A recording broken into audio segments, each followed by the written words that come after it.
Hello, I'm Dr. Gloria Horsley. And I'm her daughter, Dr. Heidi Horsley. Heidi and I want to welcome you to Open to Hope Conversations, the podcast. We believe that the greatest gift you can give yourself after a loss is hope, using this moment to connect with others who have not only survived but thrived. So let's get started.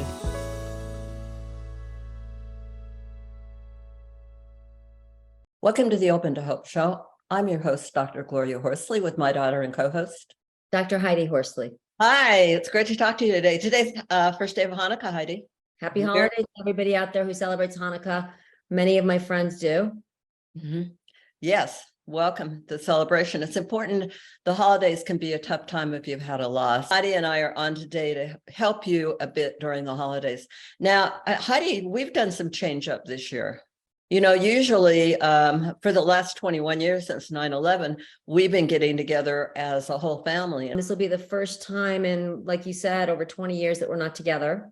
Yeah, it's kind of a shakeup. And I just wanted to talk about our shakeup a little bit to see if you guys might identify with it.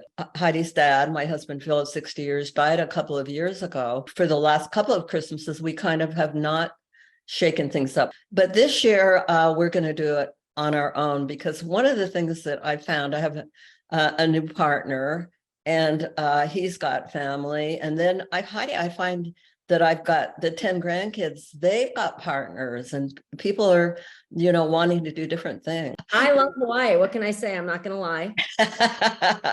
So, that's the point right there, is that when you do shake things a little bit up, some people will love doing. Everybody's not going to be on board. So when you have a big group, there's going to be people that don't want to do it. And right. They liked the way it was. And there's going to be people that are really excited to change things. Right, exactly. So there will be some shakeups. Now, one of the things that I find, because when we talk about shakeups, is that it can really decrease your energy level if you don't watch out during the holidays, especially if you've had a loss and you're changing things, and just trying to do the regular stuff you used to can be really tiring. So Heidi and I came up with 5 tips that we wanted to give you. The first one is that you should pick and choose events that you attend. And the second is to plan in advance how you'll celebrate. And the third is have an escape plan. And the fourth is state your needs and let others give you the gift of helping out. So Heidi, let's talk about the first one a minute. Pick and choose which events you want to go to. I think that if you're invited to a lot of events, you need to decide what you're going to go to and what you're going to say no to. And that's hard, because if you have more people than one in your family, then maybe some people will want to go and some people won't. This is the year when you may be disappointing some people, but not yourself. You need to take care of yourself. But that being said, there are other people in your family, of course, to consider, and friends. First of all, number one, tell people in advance. Don't just not show up at the last minute. If you've really got that nagging feeling, I don't want to go because I'm going to go because of an obligation, really maybe even make a little list of pros and cons for yourself written down or whatever, or talk to a family member about it or whatever, and make that decision, and then call Aunt Mabel and say, I just don't have the energy to go this year. Let's have lunch after the holidays. But tell people in advance. Now, it's a different matter when you got kids, right, Heidi, and they want to go to a party with all their cousins. You may decide that you'll do it with them.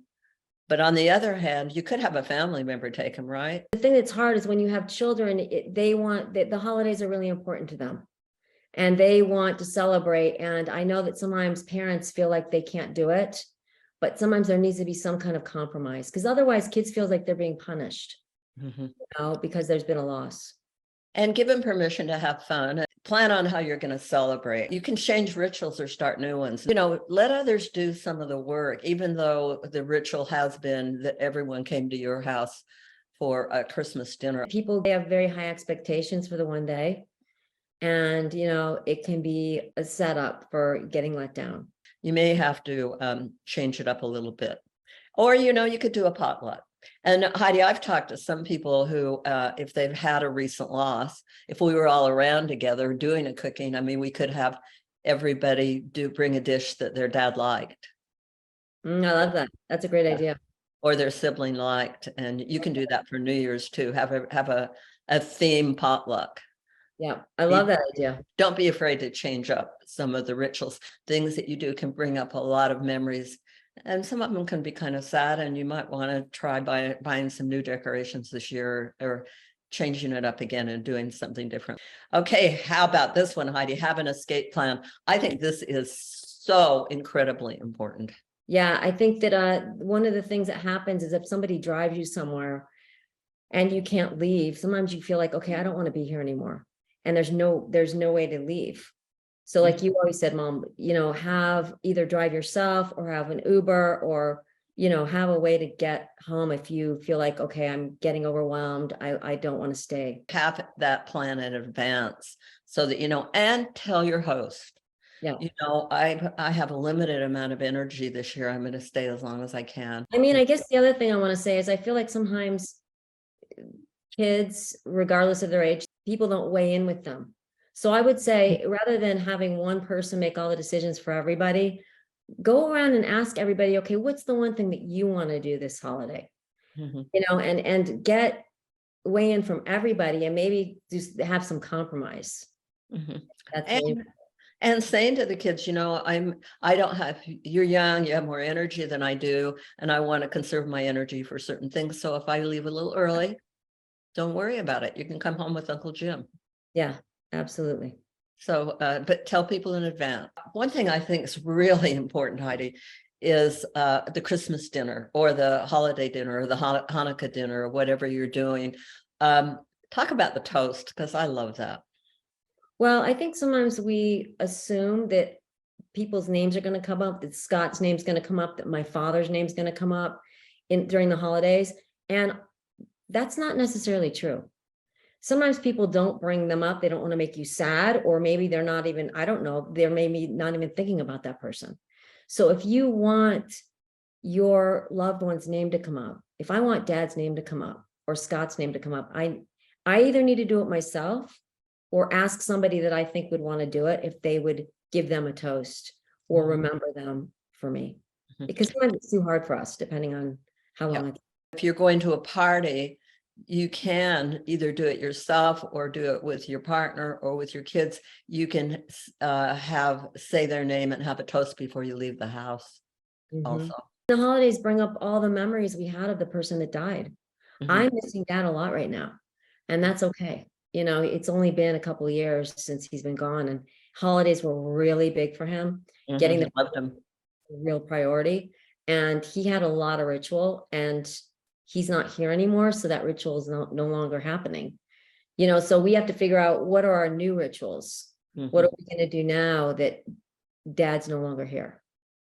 Okay, well, our last tip was to state your needs and let others give you the gift of helping out.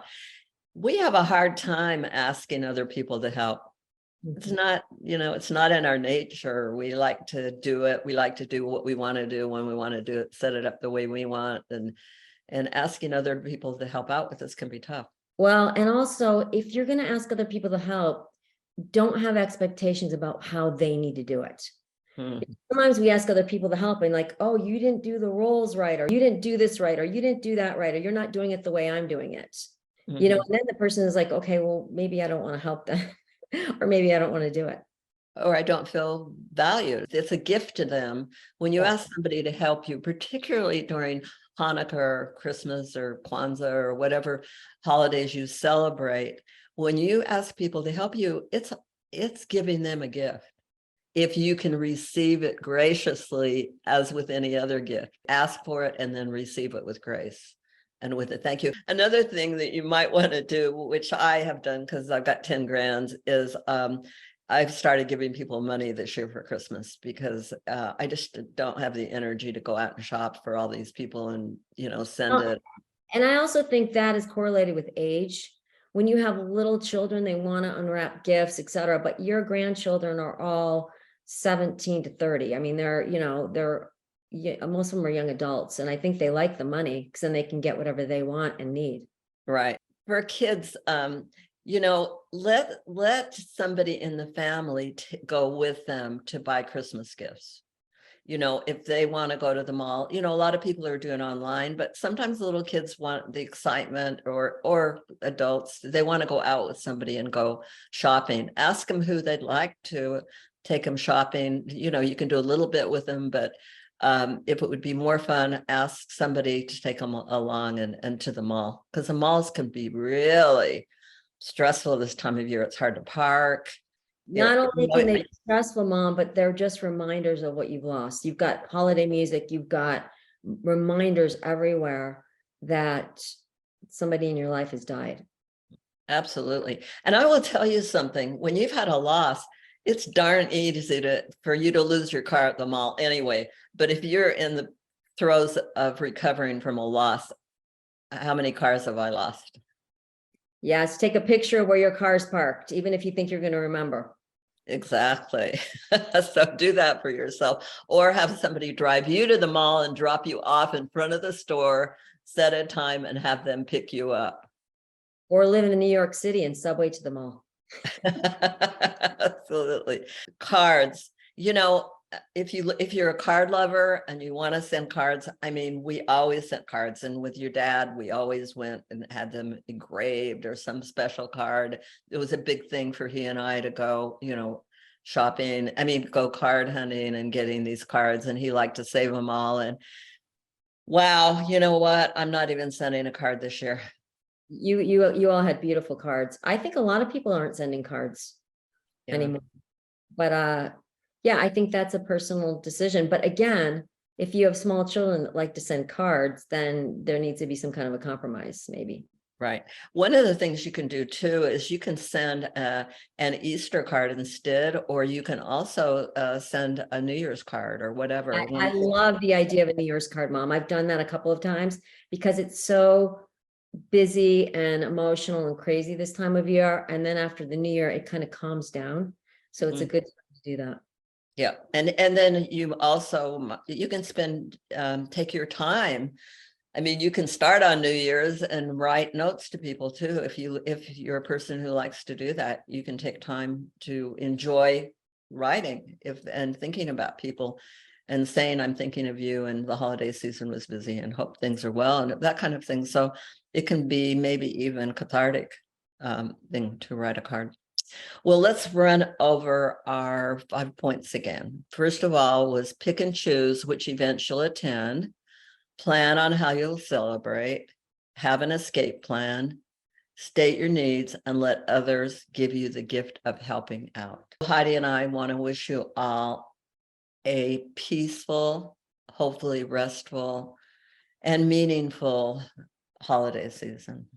And also, we want to remind you always to visit us at Open to Hope. And if you've lost hope this season, please lean on ours until you find your own, and God bless. I'm Dr. Heidi Horsley. You have been listening to Open to Hope, the podcast.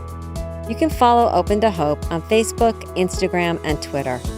To learn more, visit us at opentohope.com and go to Apple Podcasts to subscribe. I'm Dr. Gloria Horsley. Join us again next week for another Open to Hope conversation, where we invite you to lean on our hope until you find your own.